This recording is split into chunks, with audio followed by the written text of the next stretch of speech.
అందరికి నమస్తే. నేను మీ జర్నలిస్ట్ గొంగడి సీనన్న. ఎక్కడ ఏళ్ళు నిర్మాణం జరగాలన్నా ముందుగా కావాల్సినటువంటిది మేస్త్రి. మరి నేడు చూసుకున్నట్టయితే సెంట్రింగ్ కార్మికులు ఒక నిరసన వ్యక్తం చేస్తున్నారు. మేస్త్రీకు హటావ్ సెంట్రింగ్కు బచావ్ అనే నినాదంతో హైదరాబాద్లో మరి నిరసన వ్యక్తం చేయడం జరుగుతుంది. మరి ఈరోజు ఒక్కసారి విజువల్లో చూసుకున్నట్టయితే ప్రతిరోజు నిత్యం ఉదయాన్నే 5 గంటలకు నిద్ర లేచి మరి ప్రతి బిల్డింగ్ దగ్గరికి వెళ్ళి వాళ్ళ ఇంటినైనా కూడా పట్టించుకోకుండా భవనాన్ని ఎప్పుడు పూర్తి చేయాలనే అంశంలో స్టార్టింగ్ అయిన నుంచి ఎండింగ్ వరకు తనకున్నటువంటి ఫంక్షన్స్లు కావచ్చు ఏమున్నా కూడా పక్కన పెట్టేసి నిర్మాణంలో తేలియాడుతూ తన జీవితాన్ని కూడా లెక్క చేయని వ్యక్తి ఉన్నారంటే మేస్త్రి. మరి మేస్త్రిని ఈరోజు హఠావ్ అనే అంశాన్ని అసలు ఎందుకు తీసుకొచ్చారు అనే అంశంపై ఈరోజు భవన నిర్మాణ కార్మిక సంఘం ఆధ్వర్యంలో మరి నిరసన వ్యక్తం చేస్తూ మీటింగ్ ఏర్పాటు చేసుకోవడం జరుగుతుంది.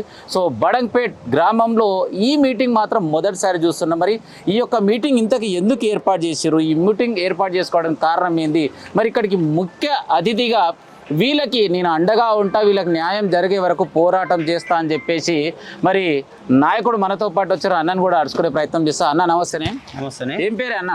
నా పేరు కామల్ ఐలన్న. ఐలన్న ఎట్లున్నావు? భవన నిర్మాణ రంగాల కార్మిక సంఘం రాష్ట్ర అధ్యక్షుడిని. బాధలో ఉన్న కార్మికులను చూస్తే ఒక సంతోషం ఉన్నది.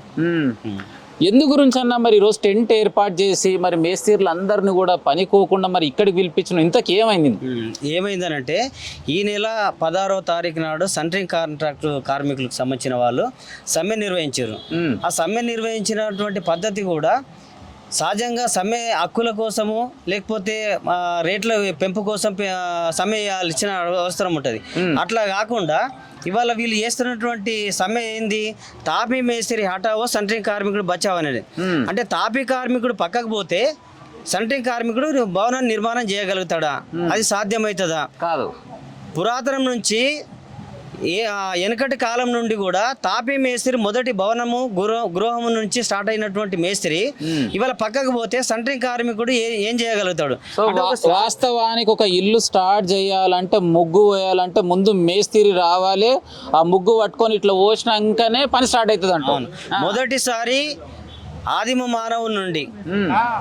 మానవు నుండి చూసుకుంటే గుహాలు ఉంటాయి. గృహాల్లో నివసించేటువంటి మనిషి గృహం వైపు వచ్చిండు. అంటే అభివృద్ధి జరుగుతున్నటువంటి క్రమంలో మొదటిసారి గుడిసె అవసరం వస్తుంది. అప్పుడు కూడా తాపీ మేస్త్రి ఉన్నాడు. తర్వాత క్రమంలో పెంకుటిల్లు అవసరం ఉంటుంది. పెంకుటిల్లు క్రమంలో ముగ్గురు అవసరం ఉంటుంది. తాపీ మేస్త్రి, కార్పెంటర్సు, సున్నం వేసేటువంటి పెయింటర్సు, ఈ ముగ్గురు కలిస్తేనే ఆ బిల్డింగ్ ఇల్లు. ఆ తర్వాత క్రమంలో అనేకమైనటువంటి చారిత్రక కట్టడాలు వచ్చినాయి. చారిత్రక కట్టడాలు తాజ్మహల్ లేకపోతే చార్మినార్ లాంటి కట్టడాలు చూస్తే కూడా అక్కడ కూడా సెంట్రింగ్ కార్మికులు లేడే, అక్కడ కూడా తాపీ మేస్త్రే ఉన్నాడు. ఆ తర్వాత క్రమంలో అనేక అభివృద్ధి జరుగుతున్నటువంటి క్రమంలో వాళ్ళు వచ్చింది ఎప్పుడు, మేము గోవా కట్టెలు వేసి దానికి మాల్ అద్ది స్లాబులు పోసిన సందర్భాలు తాపీ మేస్త్రే. అంటే అంటే ఒక మూసగట్టేటువంటి పద్ధతి కూడా తాపీ మేస్త్రే. ఇప్పుడు ఒక దాదాపుగా వస్తున్నటువంటి ఒక 20 నుంచి 30 సంవత్సరాల లోపు మాత్రమే సెంట్రింగ్. అంతకుముందు కూడా మేమే కట్టుకునే వాళ్ళం, మేమే పోసుకునే వాళ్ళం. అసలు మిల్లర్ లేదు. ఆ మిల్లర్ కూడా మేమే కలుపుకొని పోసుకునేటువంటి పద్ధతి, చేతితోనే పోసుకునేటువంటి పద్ధతి. అంటే తాపీ మేస్త్రితోనే 10 రంగాలు తయారైన 22 రంగాలు అనేక రంగాలుగా తయారవుతున్నాయి. దాంట్లో మాకేం ఇబ్బంది లేదు. కానీ మా వృత్తి మాకున్నది. ఈ తాపీ మేస్త్రికి సుతారికి అభినవ భావ సంబంధము, విడదీయరాని బంధం ఉన్నది. ఇప్పుడు వాళ్ళు మాట్లాడుతున్నటువంటి అంశం ఏమంటే పెయింటర్ వాళ్ళకి అలాగిస్తున్నారు, ప్లంబర్ వాళ్ళకి అలాగిస్తారు, మాకు కూడా గట్లని ఇవ్వండి అని మాట్లాడుతారు. కానీ వాళ్ళ పనిలో తాపీ మేస్త్రి ప్రమేయం లేదు. పెయింటింగ్ వేసుకోవాలనుకున్నప్పుడు తాపీ మేస్త్రి పని అవసరం లేదు. అందులో లేదు. ప్లంబింగ్ అతను ఉన్నాడు అనుకో, ప్లంబింగ్ అతను దాంట్లో ప్రమేయం లేదు. ఎలక్ట్రీషియన్ దాంట్లో తాపీ మేస్త్రి ప్రమేయం లేదు. కేవలము ఈ కాంట్రాక్ట్ మన సెంట్రింగ్ దాంట్లోనే మాకు ప్రమేయం ఉన్నది. ఎందుకు ప్రమేయం ఉన్నదంటే మొదటిసారి ముగ్గు వేసేది ఎవరు? తాపీ మేస్త్రి. ముగ్గు పోసిన తర్వాత కాలాలు కట్టేటప్పుడు మార్కింగ్ ఇచ్చేది ఎవరు? తాపీ మేస్త్రి. తాపీ మేస్త్రి కట్టిన తర్వాత నీకు పుట్టింగ్ లేచిన తర్వాత మళ్ళీ పిల్లర్లు లేచిన తర్వాత అక్కడ బేస్మెంట్ కట్టేది ఎవరు? మేస్త్రి. తాపి మేస్త్రి. మళ్ళీ తాపి మేస్త్రి కట్టిన తర్వాతనే కదా నువ్వు స్లాబ్ వేసేది. అవు. చివరిగా స్లాబ్ వేసేటప్పుడు కూడా నీకు స్లాబ్ సాదాలంటే కూడా మళ్ళీ తాపి మేస్త్రి కావాలి. అవు. మళ్ళీ నీకు అది కూడా ఆ పని కూడా రాదు. స్లాబ్ ఎవరు సాదాలి? మేస్త్రి. అంటే నీకు డబ్బా తెచ్చుకుంటే సరిపోతుందా? చివరిగా మెట్లు కొట్టేటప్పుడు మార్కెటింగ్ ఇచ్చేది ఎవరు? మేస్త్రి. తాపి మేస్త్రి. అంటే తాపి మేస్త్రికి ఈ సెంట్రింగ్ కార్మికుడికి విడదీయరాని బంధం ఉన్నది. అంటే తుమ్మమూలు లాంటిది. ఒక ముళ్ళుని కూస్తే ఒకటి ఇరిగిపోతుంది. అవు. కాబట్టి ఇట్లా ఈ రంగము చాలా దగ్గర అనుబంధమైనటువంటి రంగం కాబట్టి విడదీయడానికి సంబంధం లేదు. వీళ్ళు అహంకారమైనటువంటి పద్ధతి మాట్లాడేటువంటి పద్ధతి ఏంటంటే అహంకారం. అంటే మాకు డబ్బు ఉన్నది, ఆ డబ్బు కూడా ఎక్కడికైనా వచ్చింది. తను సెంట్రింగ్ పని చేసేటప్పుడు డబ్బులు లేకపోతే తాపి మేస్త్రి ఇంటి ఓనర్ దగ్గర వీళ్ళ దగ్గర ఉంటే తీసుకుపోయి ఆయనకి ఇస్తే డబ్బు కొనుక్కొచ్చుకొని మమ్మల్ని ఇవాళ అనేక రకాలుగా మాట్లాడుతున్నారు. మేస్త్రి మధ్యలో ఉండి షూరిటీ నేనున్నాయి అంటేనే ఇస్తారు. అవును, అంతే. షూరిటీకి అవసరం లేదు. షూరిటీ అవసరం లేదు. మేము పని చూపెడితేనే పని చేయాలి. తాపి మేస్త్రి పని చూపెట్టకపోతే పని చేయడానికి అవకాశం లేదు. ఒకవేళ డైరెక్ట్ పని ఇప్పుడు మీరే ఉన్నారు, ఇంటి ఓనర్ ఉన్నారు. ఫస్ట్ గా మంచి మేస్త్రి కావాలనుకుంటాడు. ఎవరిని ఎంచుకుంటారు? మేస్త్రిని. కార్పెంటర్ని ఎందుకు ఎంచుకోవు? అంటే పెయింటర్ వాళ్ళని ఎందుకు ఎంచుకోవు? ఎలక్ట్రీషియన్ వాళ్ళని ఎందుకు ఎంచుకోవు? మొదటిసారి కావాల్సింది తాపి మేస్త్రి కదా. మరి సెంట్రింగ్ వాళ్ళని ఎందుకు ఎంచుకోవు? నీ పని అక్కడ లేదు కదా. తాపి మేస్త్రికి సంబంధించింది మొదటి నుంచి చివరి దాకా ఉండేటువంటి వ్యక్తి కేవలం తాపి మేస్త్రే కదా. కాబట్టి తాపి మేస్త్రి లేకుండా ఇల్లు సంపూర్ణం కాదు. ఇవాళ ఎక్కడైనా చూసుకోండి, తాపి మేస్త్రి లేకుండా ఇల్లు నిర్మాణం కాదు. ఇంకా ఆధునికమైనటువంటి టెక్నాలజీ అనేకమైనటువంటి విధానాలు వచ్చినా కానీ తాపి మేస్త్రి ప్రాధాన్యత ప్రామాణ్యము ఉన్నది, లేకుండా పని జరగదు. ఇది 100% కరెక్ట్.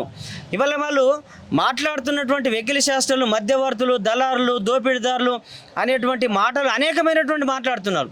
ఇవి ఏ రకమైనటువంటి పద్ధతికి సంకేతాలు ఇస్తున్నాయి?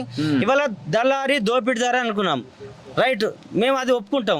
దానికి నువ్వు కూడా వర్తిస్తుంది కదా. దళారి దోపిడీదారు అన్నప్పుడు నీకు పని ఇచ్చేది ఎవడు? మేస్త్రి.